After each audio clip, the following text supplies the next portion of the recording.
Every movie is a miracle. Not because every movie is great, not because every movie deserves 5 stars, but because any movie exists at all. Lately, I've been watching a lot of films and listening to a lot of interviews with the people who made them. Not just the directors and actors, but the editors, writers, sound designers, cinematographers, casting directors, producers. All the people whose names many of us barely register once the credits start rolling. And the more I listen to them talk, the more impossible filmmaking starts to seem. Before a film becomes something you casually rate, dismiss, praise, or call overrated, it was years of someone's life. Time, effort, doubt, planning, compromise, skill, problem solving, all of that somehow had to come together in the right way for that thing to even make it onto a screen. Every movie is a miracle. Not because every movie is a masterpiece, but because the fact that it exists at all is insane. Just think about what it even means to make a movie. It starts with someone having an idea, and even that part alone can take weeks, months, sometimes years. You have to build a story, shape characters, write dialogue, find a structure, find a tone, and keep rewriting until the thing on the page resembles the thing in your head. Then someone has to direct it, someone has to believe in it enough to finance it. Then comes casting, location scouting, production design, costumes, scheduling, shooting, editing, sound, coloring, marketing, distribution, and every single stage comes with its own problems, its own craft, its own required skill set. If someone told you right now, go make a movie, you have unlimited resources, unlimited time, most of us still wouldn't even know where to begin. Because it's not just grabbing a camera and hiring famous people. It takes vision, coordination, taste, technical skill, patience, leadership, compromise, and a ridiculous amount of determination. Making a film means somehow turning an idea into something physical, something watchable, something that actually exists beyond the abstract. And the more I think about that, the more absurd it feels that movies get made at all. Every movie is a miracle. And most of us barely even see the people who make that miracle happen. Casual moviegoers usually see the actors, maybe the director, and that's about it. More film literate people, let's say the letterbox crowd, the movie connoisseur types, might also pay attention to the composer, the cinematographer, the editor, the writer, maybe costume or production design. But even that only scratches the surface. There's a reason every movie has a long-ass credit sequence. Behind every finished film, there are assistant directors, script supervisors, focus pullers, gaffers, stunt coordinators, Foley artists, colorists, location managers, assistant editors, transport teams, VFX cleanup artists, and so many more people most viewers will never think about for even half a second. And that's part of what's so strange about film.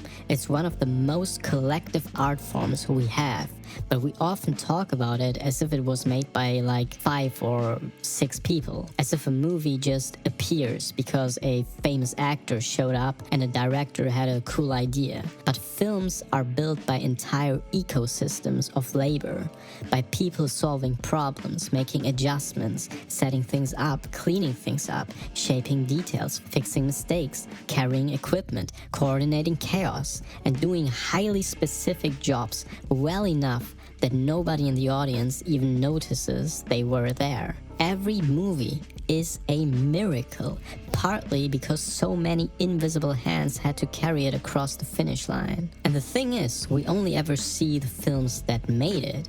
What we don't see are all the ones that never happen, the scripts that never get financed, the projects that fall apart because an actor drops out, the shoot days ruined by weather, the edits that don't come together, the films that get buried because studios interfere too much, test screenings go badly, release dates get pushed, strikes happen, pandemics hit, Production companies merge, executives change, budgets collapse, and suddenly the whole film is gone. That's part of what makes filmmaking feel almost miraculous to me. Not just the scale of it, but the fragility of it. So many things can go wrong, and a lot of them do. The film has to survive an absurd number of practical problems, creative compromises, industry politics, and plain bad luck just to make it to the screen. And as viewers, we usually don't feel any of that. We just see the finished product sitting there, ready to be judged, as if it arrived in the world smoothly and naturally,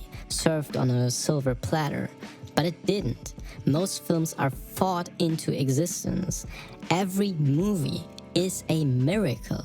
Not because every movie is flawless, but because so many completely plausible things could have stopped it from existing at all.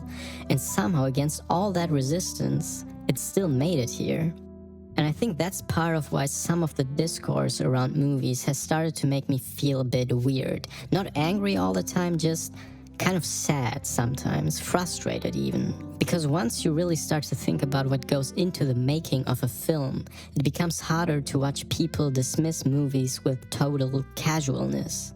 Someone can spend years of their life on a movie, not just the director, but hundreds of people, and the final response it gets is just trash, mid, waste of time, overrated, bad. Take something like A Complete Unknown, a movie I recently watched by James Mangold. Don't get me wrong, it's not like I'm the biggest fan of the film. I don't think it is a masterpiece by any means, but that's not the point I'm trying to make. Let's have a look at Timothée Chalamet, the lead actor who plays Bob Dylan in that movie. He reportedly spent 5 years preparing for that role. 5 years. Learning guitar, studying Bob Dylan, learning to sing, immersing himself in that era, trying to understand the voice, the posture, the cultural context, the texture of that world. And whether or not the performance works for you, there's still something deeply unpleasant about seeing that level of effort flattened into one lazy, dismissive word. He's so overrated. Bad performance. What a waste of time. And also, it's never just one person. In the case of A Complete Unknown, there's so much work put in. Let's say the sound details, the production design choices most people won't consciously notice, the camera team doing long days on set, someone pulling focus, someone shaping the colors, someone cutting scenes over and over, trying to make them breathe. For a lot of the people involved, this wasn't just another piece of content, it was a huge part of their life.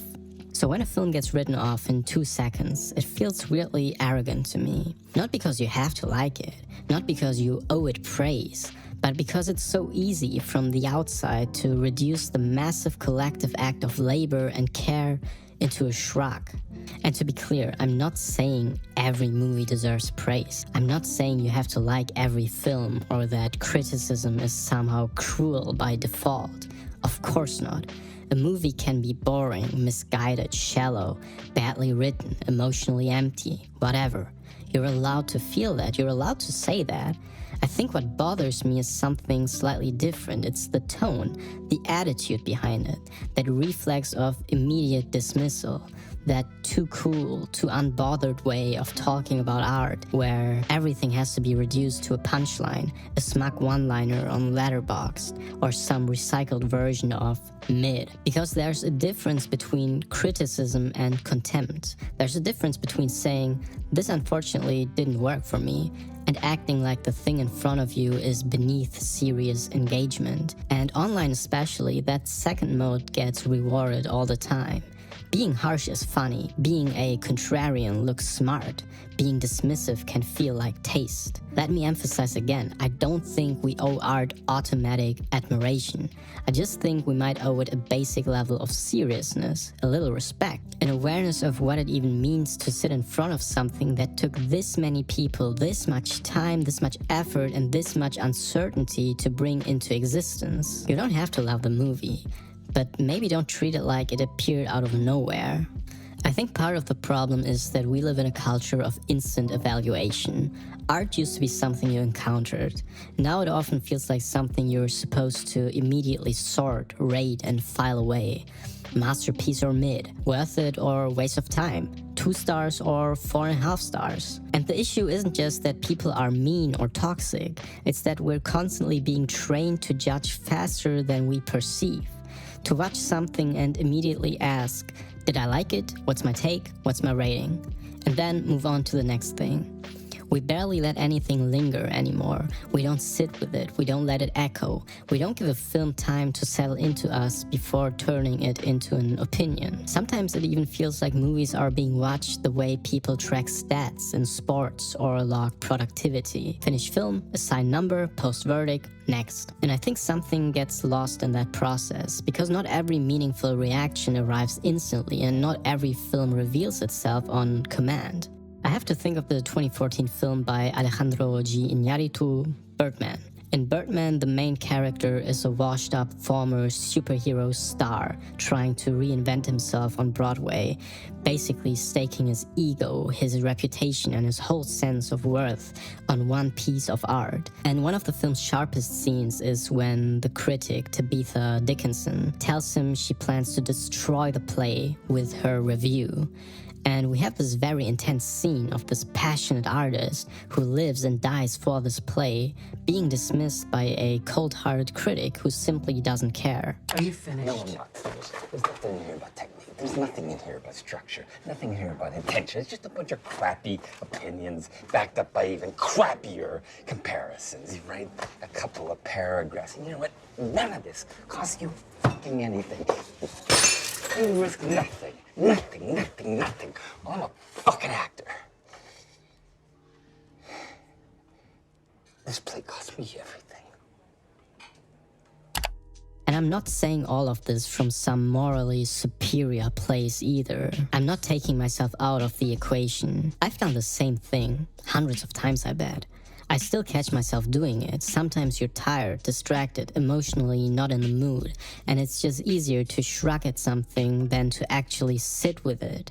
We don't always have the mental or emotional capacities to engage deeply or to gather that respect for a piece of art. I'm not trying to pretend I'm above that. I think this video is more like a small perspective shift, a reminder, because the more I've listened to filmmakers talk about their work, the more I've realized how much we miss as viewers. We see the final product and feel none of the decisions behind it, the compromises, the dead ends, the problem solving, the tiny adjustments that took hours, the moments where everything almost collapsed. And maybe I relate to it because I make art myself. I know how much time and practice it takes to not only imagine something, but to actually realize it, to take a vague feeling in your head and force it into form.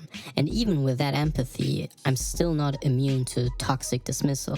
I still scroll, I still judge too fast, I still want to be the guy who's unbothered. The dynamic between the audience and the artist is quite interesting in that way.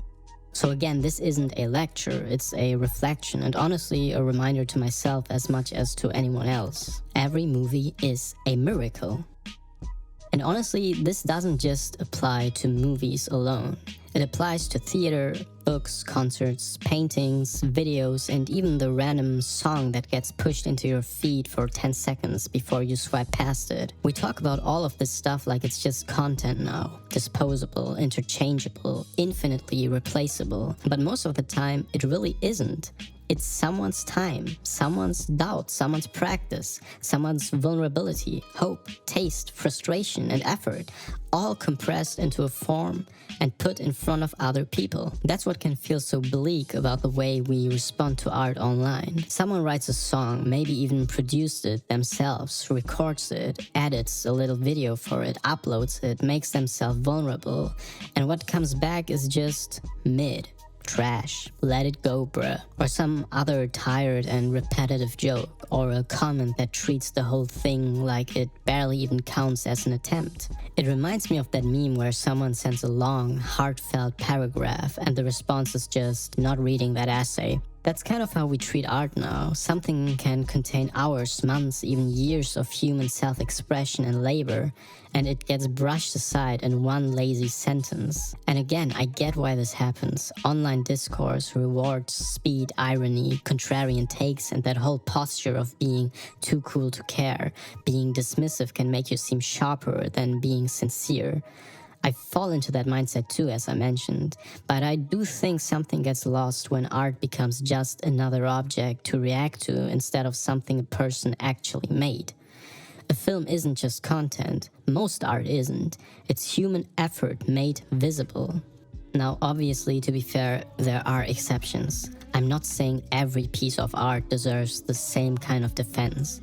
There are films with genuinely awful messaging, propaganda films, sexist films, misogynistic films, racist films, stuff that absolutely should be criticized harshly, maybe even ridiculed. I will continue to talk shit about those type of movies, happily. But even with that said, what do words like bad, mid, or trash even mean most of the time? A film can fail and still be interesting. It can feel unfinished and still be deeply personal. It can be tonally messy but technically impressive. It can bore you completely and still be full of real craft, real labor, real intention. That's part of why those flattened internet words annoy me so much. Not because every film deserves a complicated defense, but because those words often explain almost nothing. They don't describe the actual experience of the work. They just shut the conversation down. And I guess that's really all I'm trying to say. We should maybe be a little more respectful with art. Even when we don't like something, we can still talk about it in a way that's less lazy, less cruel, and less instantly dismissive. But instead maybe more precise, more honest, more respectful, and less toxic. You don't have to love every film. You don't have to force yourself to admire something that did nothing for you. But maybe there's still value in remembering what you're looking at when you say a movie is bad. Not just a product, not just content, but a massive amount of human effort, collaboration, risk, and time. So maybe next time you sit in the theater, you'll remember that every movie is a miracle. Not because every movie is good by default, but because someone, somehow, actually managed to make it. Anyways, I'll log off now and log on to my burner account and dislike every Drake music video I can find online.